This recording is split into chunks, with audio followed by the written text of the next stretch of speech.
So, uh, good afternoon. I know it was lunch, probably last sessions of the day, last day. So I'll try to keep you guys awake.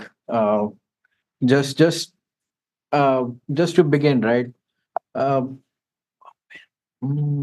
okay, okay. Some fundamentals like what is DevOps, right? So, uh, from the time since I've seen DevOps to be doing manual deployments using bash scripts or PowerShell scripts, and if you still think that that is still DevOps, then you really need that siesta after lunch. But but no, for the most parts, I think most of the enterprise solutions now look towards an automated way to not just uh, test automatically, but from the time you commit and your post commit steps begins to the point where it gets deployed and it gets tested automatically, right? And that's what we call as what's a pipeline. Um, so so the biggest takeaway from for me from that part was when it got automated was that hey, now we get to include security in this as well, right? So it just doesn't stay DevOps, it moves to DevSecOps, right? And how and why, and we'll get into those details, right? So fundamentally, now we get to include security, operations, development, QA, everybody under one large umbrella. Lovely, happy family, right?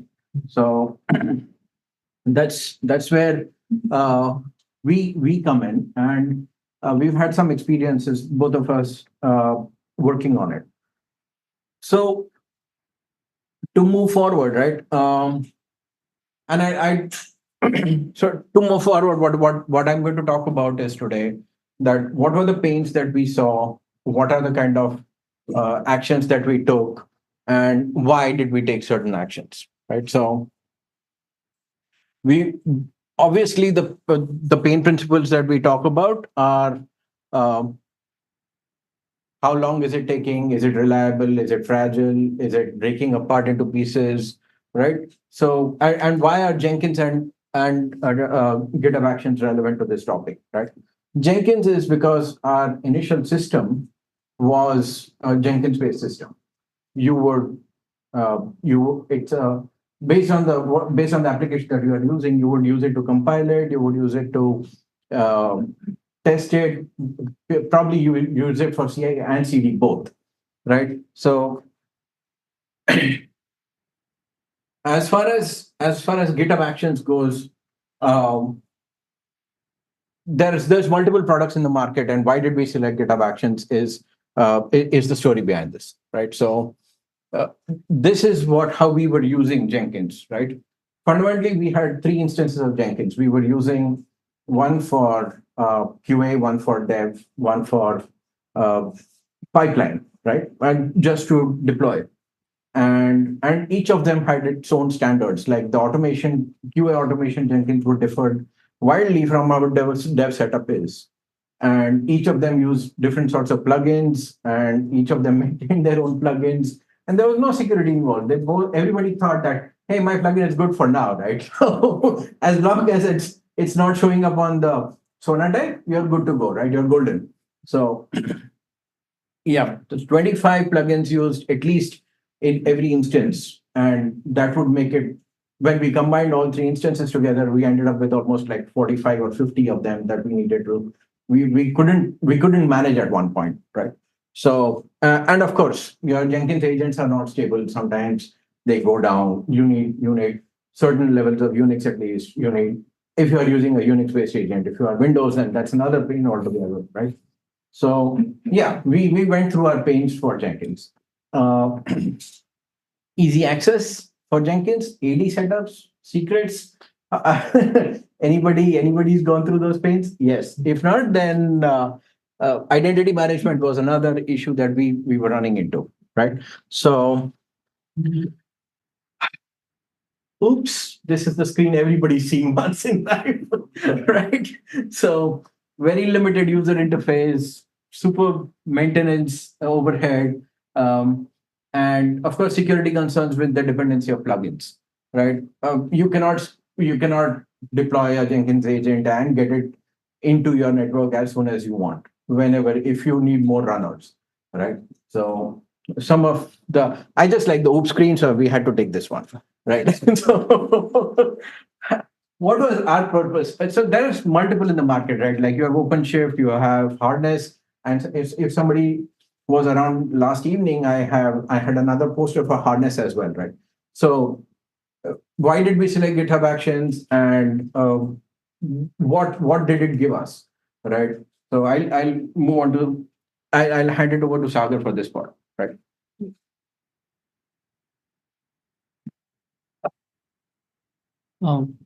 So the so what was the solution, right, for us? So we want something which is able to execute tests, something which does the CI, which does the CD, which the tool which can seamless through to which we can integrate third-party plugins seamlessly. We want to make sure it's scalable with a growing number of features, growing number of products, growing number of tests. We want the tool to be secure, and also we wanted to have streamlined access control. Uh, so those are our basic requirements, and the answer to that was GitHub Actions. I'll go over each of the component one by one as we go. So yeah, these are the basic components of GitHub Actions. So I'll go through each one of them in the coming slides. So GitHub Actions is event driven. So you can have certain actions performed based on the series of events. It can be something like a push event where you're pushing a commit. It can be something like creating a pull request against the source code. It can be a scheduled event. You want to run your automation tests every day or twice a week. So it can be a scheduled event. It can be a deployment event. On deployment, you want to run some post validation tests. Uh, and it can be very well be perks for dispatch one. Like if you want to run your test on ad hoc basis, for example, if you want to run your automation test whenever, let's say, you feel that there is uh, in production there is some issue and you want to run some automated tests against your pre-prod environment, you can just manually trigger it as well. So GitHub Action supports all these kind of events. There are many more events. These are some of the primary events which you use on day-to-day basis.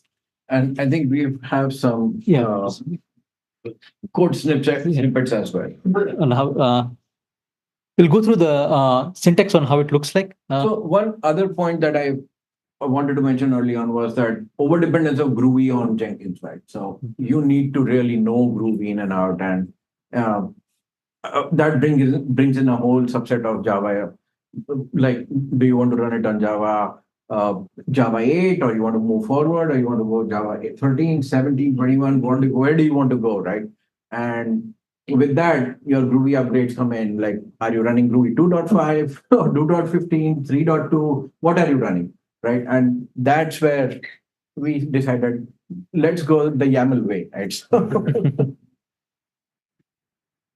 So in GitHub Actions, right, if you want to automate any task, right, we write workflows. So workflows are the automated tasks which we need to perform for either running the automated test, building your product, for CI or a CD.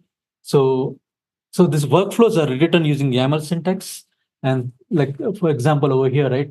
So workflow is comprises of the event. So here in this case, if you see, right, my event is pushed to the main branch, and it consists of jobs. So there can be one or more jobs which you want to run. For in this example, I have just one job. So what I'm doing over here is, so the jobs comprise of steps. So in here, I'm checking out my source code, and I'm here in this case, I'm just building the product, for example. So this is very simple workflow. So very powerful. So it does it does have an event, what you want to do. All this is written within matter of few lines of code.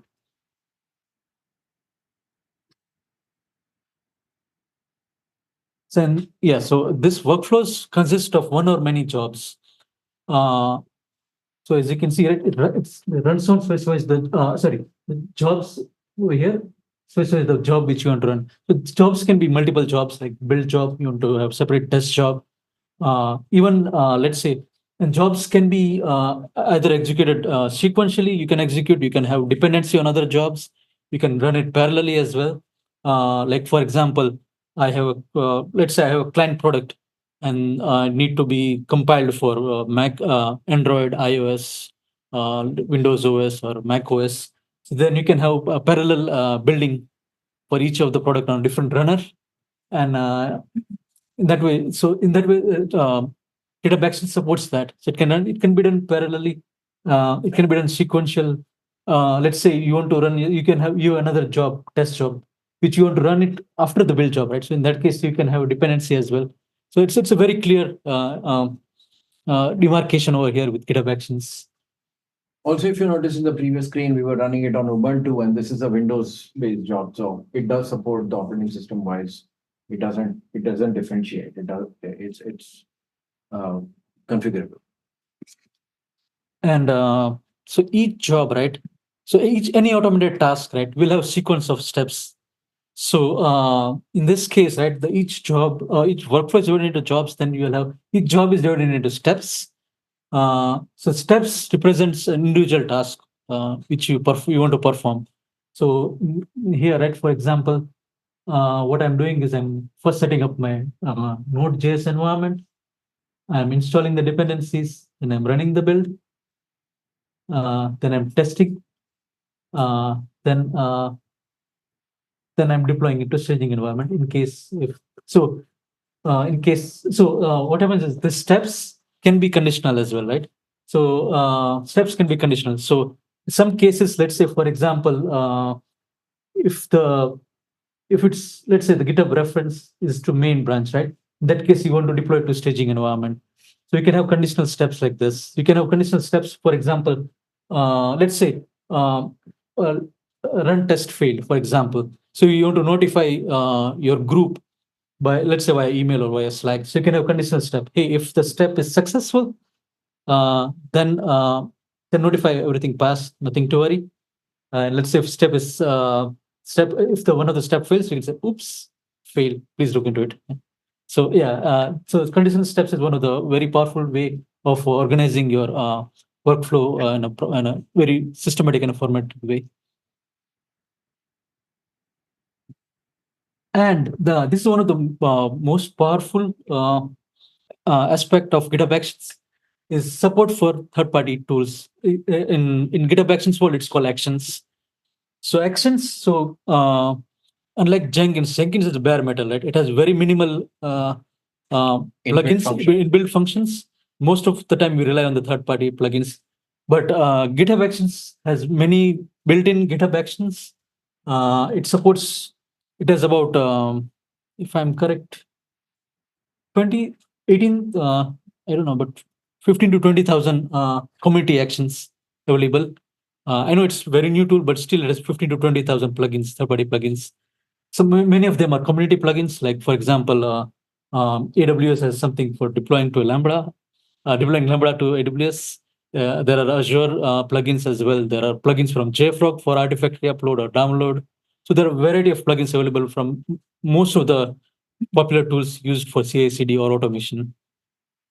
And also, you can write your own custom actions. So you can write your own plugins as well, and you can use them. And these are reusable plugins, right? So this will help you in organizing the reusable steps in a better way. And I'll discuss about the security aspect of it later. And apart from this, I also can attest that it works well with Azure as well.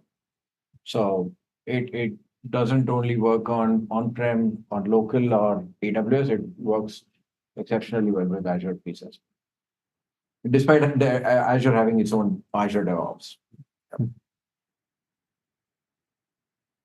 So yeah, we want to be secure, right? So GitHub Actions has its own built-in secrets management. There can be different levels of secrets, right? So there can be secrets specific to your project or specific to your repository. There can be a secret specific to, let's say, the total GitHub organization within your company you want to have shared secrets, or it can be environment level secrets as well. So GitHub provides a way to manage those secrets at different levels for scope of the secret, right? And they're easy to add. So it's via GUI you can add it, and also they're easy to use it in the workflow. The workflow you can easily refer to it using this wherever you're using it. Let's say you're running a shell script and you're specifying API key, for example. So let's say this API key is hosted in a secrets management. You can refer it directly using this secrets dot and the secret name of the variable in the secret. You can refer it directly using this syntax. So it's ease of use as well. It's not just secrets management, but it's ease of use which comes with it. So another aspect, right, as I mentioned in the previous slide, right, third-party actions, right? So even Jenkins provided plugins, right? But were they secure? Were they vulnerable? Most of the times, yes. But with the GitHub, Come and see, but this is an update. yes, There's an update right now. and sometimes when we realize that okay, hey, it's yeah, you need an update, but oops, it's not comparable to your Jenkins version. Yeah, so so with GitHub Actions, what happens is you can manage the third-party actions. So it can be so this third-party available actions are from the verified user, can be from unverified user, from the community. So you can control them, who are the author of those. So you can specify which one you want to use. You want to use your own enterprise one, non-enterprise one. You can specify like in specific list as well. For example, comma separated list of actions, whitelisted actions. You can specify by author as well. For example, like over here, right? Octo.org/star. So any plugins created by this Octo.org Are valid. valid to install. So you can specify either any way, and you can curate it. So this can be done per repo, per organization. So again, you can control the scope of it, how you want to use it. Let's say for Q example, let's say we have two different orgs within the company for GitHub repos, right? One for Q and one for dev. So we can have that bifurcation as well. That hey, we want to utilize this automation or reporting specific plugins only in the QE scope. But do we really want that bifurcation? Don't we want a standardization? That's a different topic altogether. And another story I want to talk about, right? From the security perspective, right? Even let's say this community, there are awesome developers in the community and they write nice plugins. They still might have security flaws in there, right? So let's say, like I come from the security company, right? So for us, security is utmost of utmost importance. So what can be done is this community plugins are available on GitHub publicly. So what one can do is you can fork out the repo of the plugin. You can run your own static code analysis, vulnerability scans. You can do all of those. And let's say, hey, you found a flaw in that. You can patch it on your fork and then push it to your fork. And you can use just that particular commit when you're using the plugin. So it provides that flexibility in a way. I'll give you an example over here. Yeah. Like for example, right? This case, I'm using this action checkout, right? That is version V2. It is publicly available version V2. But in this case, for example, you can specify a hash of a particular commit and use it. So the GitHub Actions provide that flexibility on which particular version of GitHub you want to use it and which particular commit from the repository goes into use it. So in that way, you can have an additional layer of security. And yeah, so now, right, sometimes, right, you don't care where you want to run your actions, right? So we can use the GitHub hosted runners. GitHub provides a variety of hosted runners. It can be, they provide Linux, Mac OS, Windows nodes, containers. They provide all of them. Of course, they're billable. And you can have your own self-hosted runners as well. So GitHub Actions provide an interface for you to hook your own runners as well. So you can have your own self-hosted runners, and Of course, you want to label them. So these are so you can label your runner. You can group your runner based on, for example, label can be something like, hey, my label is so this particular self-hosted runner is Visual Studio 2022 on is so and for example, this specific runner belongs to production group. Yeah. So you can specify your runner groups. You can specify your labels as well, and they're very easy to configure. So GitHub Actions when uh, yeah, runner side. So when sorry, I don't have a live slide for it, but you have to trust my words. So when you go to runners, you have a button there to add runner, and when you add the runner, you can select the OS which you want, and it has instructions, command line instructions on how to add it. So it's I have tried Windows, I have tried Linux. There are four commands to separate runner and one extra command for adding the labels and other things. So within five commands, your self-hosted runner is ready. So it's very quick as well. So now, Aniket. So, yep. So when basically we went through a transition or a migration process as we were talking about, and how difficult was it? How much time did it take? And what were the practical aspects of it? What was the relearning that the team had to make? Those are some of the things that I'll talk about, right? So the fundamental go live time that we generally tend to give is for a large infrastructure change as this, we would be anywhere between a couple of months to 6 months, right?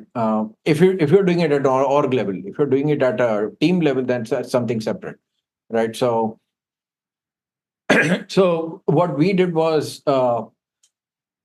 we already knew the pains that we were going through with Jenkins. So we did not have too much time. We did not spend too much time in assessing our Jenkins setup. But what we needed to do was map out uh, all the three Jenkins instances that we were using to understand or redesign the scope of how we were going to use it again, right? We did not want to miss out anything, and we want to create a complete solution. And none of the solutions are entirely complete. It's always work in progress, but still, our aim was to come as close as to being a uniformly available application for the whole team, and not just the dev team, not just the QA team, but also the operations. Uh, so that was the planning and the design of the migration. The porting piece is fairly simple, as Sagar just showed you, that converting your Jenkins jobs into GitHub Actions is not it was not as big as a challenge as we initially thought it would be. Uh, right, and the most time that we spent was in stabilization and in testing, because we before we went live on prod, we wanted to ensure that, hey, you have you have stable runners, you have stable, what actions do you want to use, what are the approved authors that you want to allow. And we had to bring multiple people on the table saying that, hey, uh, there's a certain level of there's a certain level of actions that devs required, there's a certain level that automation QA required, there's certain that ops required. So we had to bring them on a table saying that, hey, all of them were on separate versions on their own Jenkins, right? So we had to say, okay, stabilize, go move your code, change your code, shift your code, do something, and all come to a separate single stable version. So that was the biggest action on our ends, where we had to bring all the parties to the table together, because that coordination and that coming to a same conclusion is what took some effort. Once we were done with that, deployment and monitoring is so much better and so much easier that the volume, it speaks for itself. The number of deployments that we can do is increased dramatically. The stability has increased dramatically. So, yep. Right. So if we actually have a full case study to go through. Devin, I don't know what are doing with time. So, Yeah, so I think we're pretty good. Yeah. okay. All right. Mhm. So I'll let Sagar take the case studies. Yep. So Yeah, so I have a couple of case studies I want to showcase. So one of the case study was the build pipeline for a Netscope endpoint DLP client product, which runs on both macOS and Windows OS. So the prior setup was using Jenkins implementation. We had a Groovy pipeline. So the steps involved pretty much standard ones. The build trigger we had source code checkout. We were building the client. So our client was built using Visual Studios. So and then we had unit tests which were run. These were Google tests which were run, and then we had a tagging of the build and release. So we had kind of a custom script written to tag a particular build and also create a release out of it. Then we had a set of bad tests, build acceptance tests which were run. Then we had Artifactory uploads. So we had to write our own Artifactory upload implementation for this one. And then we had email notification using some template there. So these were the Jenkins Groovy steps. And this pipeline code used to reside in a separate repo. Yeah, I'll tell you why I'm highlighting that part. Yeah, so this was converted to GitHub Actions implementation. So the beauty of it is the workflow resides in your own same repo as your code base resides on. So you have a better visibility looking at the product as well as the pipeline together. So this also helped in getting the QA and the dev team together, collaborating on an effort together, uh, and also the visibility part of it. So the workflow was fairly easy. So we had, as I cited earlier, we had the trigger was fairly easy. It was just 2 lines of YAML syntax there for a push event to a release branch. Source code checkout again. There was a built-in action available from GitHub to do the source code checkout, and also it supports additional things as well. So, for example, source code checkout. You want to just check out specific references. You don't want to go into check out entire your tree of GitHub tree. You just want to check out the highest level. And for example, then the building the client was using PowerShell script. So again, GitHub Actions provide a built-in PowerShell execution. Uh, so you can run the script, any script which you want. Same thing with running unit tests. So this was one advantage we had in terms of porting. So tagging and returning the build release was using. So there was a built-in action available from GitHub. So it made it extremely easy to tag the build and release the build. We didn't have to maintain. We didn't have to write another script for tagging the build or release. So it was taken care by GitHub Action.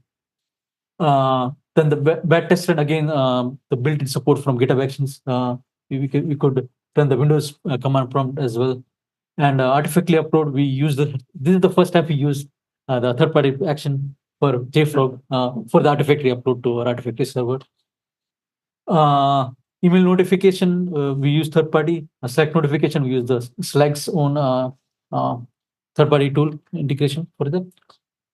So if circling back, right? So when we did a Jenkins implementation using Groovy script, Groovy syntax, the number of lines of code was around 800 or 850 lines of code. With the GitHub Actions, you would be surprised. It was around 175 lines of code in YAML syntax. Like 1/4, Yeah. essentially. Yeah. So And again, YAML syntax is very widely used. So QA dev community, they're very familiar with it. So that made it easy for us to migrate as well.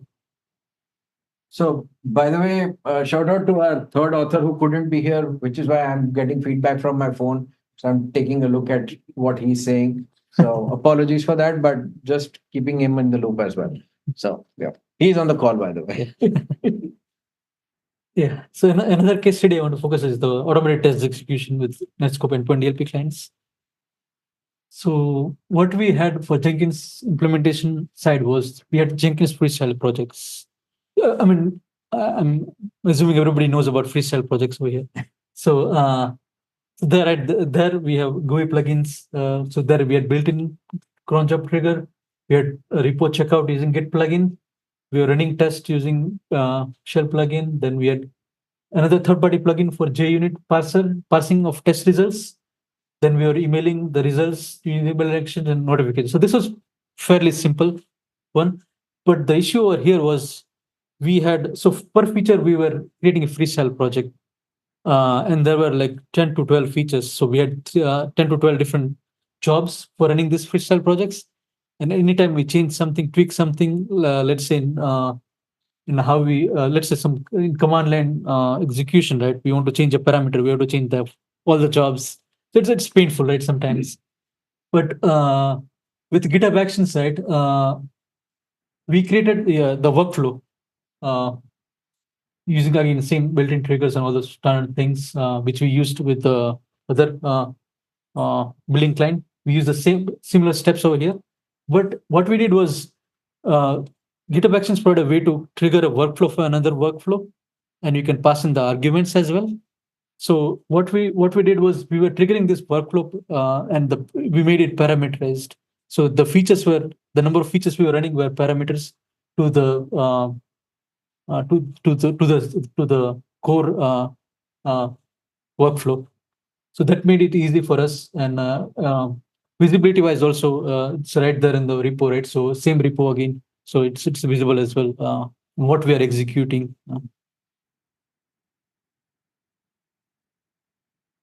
So yeah, some of the efficiency gains is one. So it's a streamlined CI/CD workflows, integrated platform. So you don't have to look at 2 or 3 different subsystems.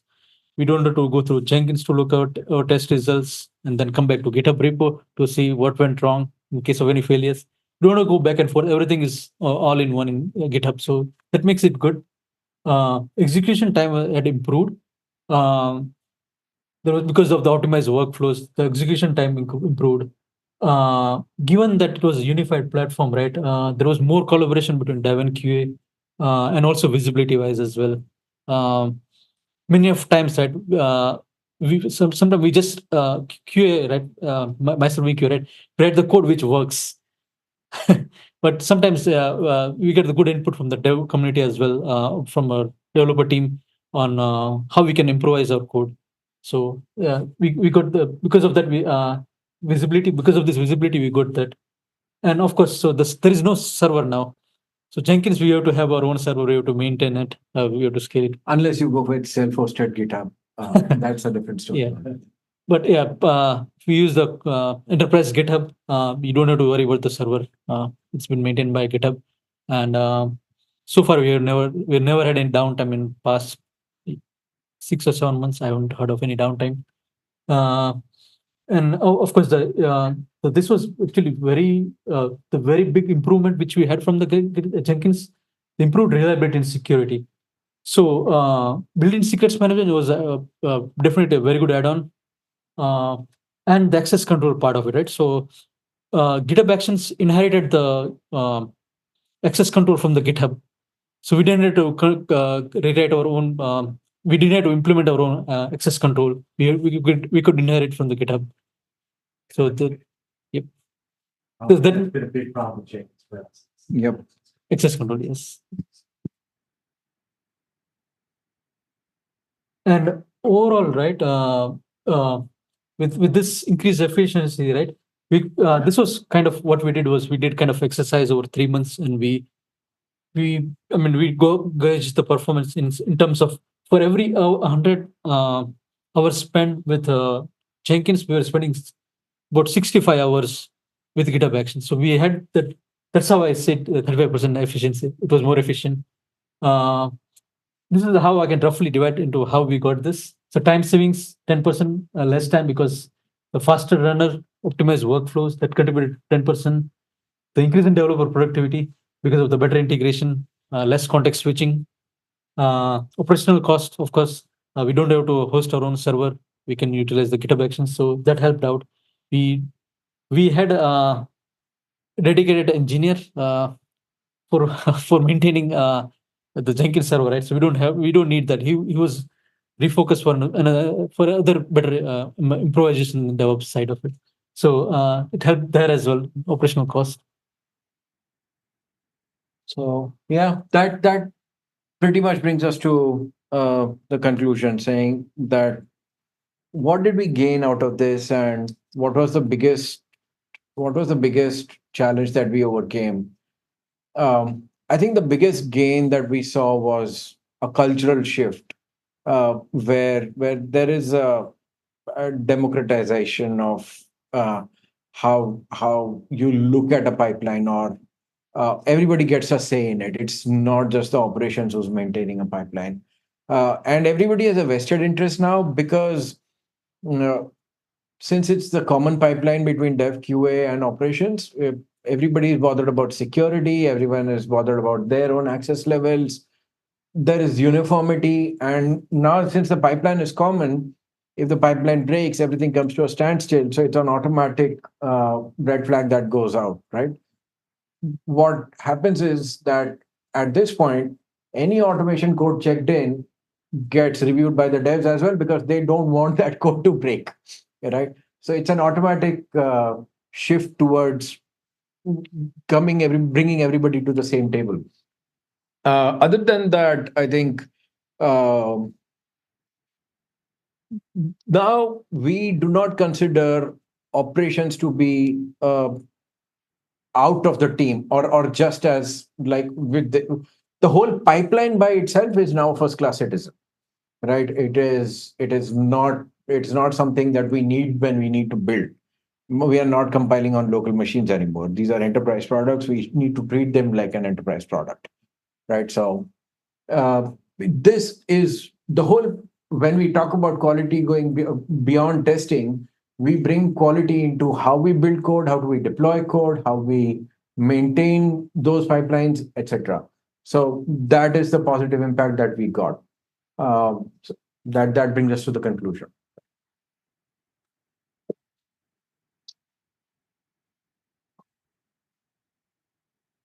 Timing. We have about, yeah, we have a few minutes for Q&A. Yep, go ahead. I've heard about GitHub Actions, but I haven't used it. But our shop is on Bitbucket for our version control. Mhm. Is there an easy way to? I mean, is GitHub Actions, does it work with? Do you have to host on GitHub, or can you do it from outside? How does that If you are using enterprise GitHub as your source control, then it becomes very simple to integrate GitHub Actions. Even if you are not, it's very simple to integrate. That is what been our experience. Okay. Yeah. So initially we used to be a Bamboo Bitbucket as well, and then we migrated to GitHub first, and then eventually Jenkins GitHub, and that was the most painful journey. And Okay. yes. So yes. As many problems there are with Jenkins, it is highly customized. Yes. Have you found anything with GitHub Actions that you haven't been able to implement because of? You can. It's you can create your own GitHub repo, and you can write your own actions.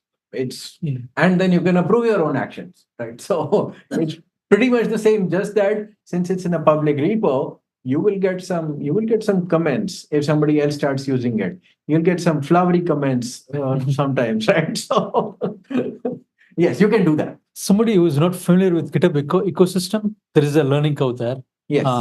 And somebody who's not familiar with YAML syntax and how it works, there is some learning curve there. But once you are onto it, writing the automated tasks, the workflow gets very, very simple. Like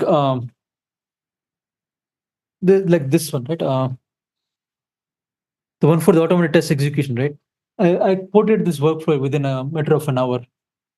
So, because first I did was the client pipeline one, because that but then with that experience and with that understanding of GitHub Actions, I could do this within an hour. So that shows. I mean, once you're onto it, it's very fast. There is a learning curve involved, knowing the capabilities of GitHub Actions. Once you're on that, it becomes very fast. And there are tons of other things which comes with GitHub Actions. Like for example, linting, right? Source code linting. There are multiple plugins you can do it for every commit, every PR. You can run the source code linting. There is Anybody who's done Ruby knows what kind of pain a lint can cause, right? So yeah, that's it really helps. It's we are talking from experience, and experiences can differ, right? You can have a positive experience, a really nice experience with something, and then it might not work for one person. But we are not talking about individual experiences. We are talking about enterprise level experiences, which is why we were confident enough to come here and stand in front of you, right? So, Another aspect of it, right? Security, right? So one thing I forgot to mention was, uh, I mean, your it can be your automation code or your development code. We use third-party modules, right? Let's say in Python, you use third-party libraries. Same thing goes with any other languages, right? So GitHub provides it's the tool is called Dependabot. So that can do the scanning of all the modules which are that does regular periodic scanning of all the modules which are being used in the source code. And if they're outdated or there is any vulnerability raised publicly, it will warn you, and it will create you can configure it in such a way that you can create a PR for automatically create a PR for upgrade of that version as well. So, or it can warn you as well that hey, this particular module is outdated, it's out of life, or it has a security vulnerability. Uh, so, I work in a fintech. He works in a security firm, and both of us are paranoid about security, right? So that is priority for us at every single step. Everything that we think about is first from a security perspective. Probably the cost perspective is the last that we think about, but effort and security is our primary concern. Yep. We got a question from a remote listener, viewer. What is the cost benefit since Jenkins is free? So with enterprise, if you have enterprise, I mean, most of the companies they will have enterprise version of GitHub, right? So it comes with it. There is no cost involved. So no additional cost involved. If just going for GitHub Actions does not cost you anything, if you are already subscribing to Enterprise GitHub. If you are using their self-hosted runner, they are billable by hour, I think, hours of use. You guys also said you had a 35% increase in productivity. Productivity, Yes, productivity cost, gain. yes. Yes, right. that offsets let's say if you are using the GitHub hosted runner, that definitely offsets the cost of it.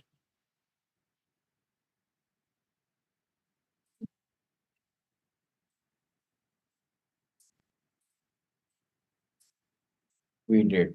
Yeah. I mean, we both did at different levels, and we actually went. I from my enterprise perspective, we actually went with a more expensive option because that was a call taken at a enterprise level, right? So in my yesterday's poster, I spoke about harness, which is also an option, and it is a similar option.